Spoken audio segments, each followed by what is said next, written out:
Magki-Christmas na naman, kapatid. Excited ka na ba sa kaliwat kanan na naman ng mga parties, gatherings, vacation? And syempre, pinakaiintay ng lahat ng mga employees ang 13th, 14th, or 15th month pay at ang Christmas bonus. Baka siguro ngayon, nagpaplano na kayo o nagtatanungan na kayo ng pamilya mo, ng kaibigan mo, ng katrabaho mo ng mga magagandang regalo o kung saan magandang mamasyal, kung ano yung mga plano nyo this coming holiday. At kung totoo nga ba na kayang pagkasyahin ng 500 pesos para sa Noche Buena. Biro lang, kapatid, pero ito ang totoo na may mas malalim na tanong na halos walang nagtatanong. Bakit nga ba tayo nagdiriwang ng Pasko? Holiday lang ba ito? Vacation? Tradisyon? O may mas malalim na dahilan na galing mismo sa salita ng Diyos? Marami kasi sa atin, nakakalimutan na natin ang tunay na dahilan kung bakit tayo nagse-celebrate ng Pasko at ano nga ba ang tunay na kahulugan ng Pasko. Kung gusto mong malaman ang biblical truth behind Christmas, stay with me, kapatid. Dahil ito ang Pasko na magbabago ng perspective mo. Ang tunay na Christmas po ay hindi inimbento ng tao. It's God's intervention. Kasi karamihan nakikita lang nila ang Pasko bilang isang tradisyon, holiday season na puno ng Christmas decor, lights, bigay ng regalo, vacation, gatherings. Pero ang Bible po, it says Christmas as the arrival of salvation, ang pagdating ng ating Panginoong Jesucristo. Sabi nga po sa John chapter 1 verse 14, naging tao ang salita at nirahan sa piling namin. Nakita namin ang kaluwalhatiang tunay na Kanya bilang kaisa-isang anak ng Ama. Siya ay puspos ng kagandahang loob at ng katotohanan. That's the true Christmas. The eternal God stepping into time. The Creator entering creation. The Savior coming for the sinners para sa ating lahat. Hindi ito simula ng holiday lang. Ito ang simula ng pag-asa ng panibagong buhay at kaligtasan para sa ating lahat. Hindi din po ito gawa-gawa lang. Hindi po ito nangyari dahil trip lang ng Diyos.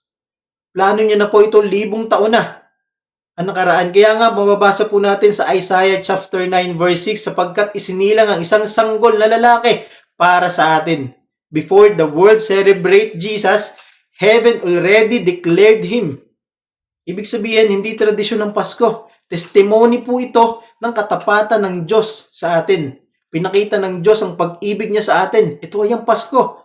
Ang kapanganakan ng Panginoong Hesukristo na ating tagapagligtas.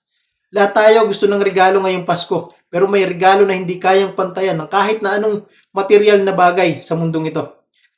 Mababasa yan sa John chapter 3 verse 16, For God so loved the world that He gave His only begotten Son, that whosoever believe in Him should not perish but have everlasting life. Sabi po dun, gave.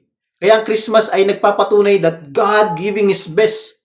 Kaya hindi mo man makuha mga gusto mong regalo ngayong Pasko, may mas mahalaga ka natanggap, yun ay ang kaligtasan, pag-asa, pagpapatawad at buhay na walang hanggan, ang Panginoong Hesus. Christmas is not about what's under the tree. It's about the man who died on the tree. And lastly, Christmas is not about the date. It's about the Savior, our Lord Jesus Christ. Kaya kapatid, malinaw po, walang binigay na exact date ng kapanganakan si Jesus sa Bible. Hindi sinabi doon kung December 25 ba o hindi, but the Bible makes this clear. We celebrate not the date, but the divine gift. Sabi sa Romans chapter 14 verse 5, one person considers one day more sacred. Each should be fully convinced in his own mind. Hindi masama magpasko, kapatid, pero nagiging masama po kung nakakalimutan mo kung bakit tayo nagse-celebrate ng Christmas at kung ano ang kahulugan nito. Kung si Santa na yung nagiging bida sa'yo sa buhay mo tuwing Pasko, kung material na mga bagay na ang sentro ng Pasko mo, at nawawala na si Jesus na dapat siya yung star, mali na yun, kapatid. Masama na yun, kapatid. Kaya ngayong Pasko, huwag kang mag-focus sa malilingas na ilaw. Mag-focus ka sa light of the world. Huwag ka lang sa mga handaan sa Noche Buena mag-focus, kundi sa bread of life. Huwag ka lang sa mga material na regalo mag-focus, kundi sa greatest gift. At higit sa lahat, huwag ka lang mag-focus sa selebrasyon, kundi mag-focus ka sa salvation. Kapatid, ang Christmas ay hindi lang araw ng kapanganakan. Ito ay araw ng kapahayagan na mahal ka ng Diyos, na mahalaga ka, na may tagapagligtas ka. Kapatid, Jesus didn't just come to be born. He came so you can be born again. Amen?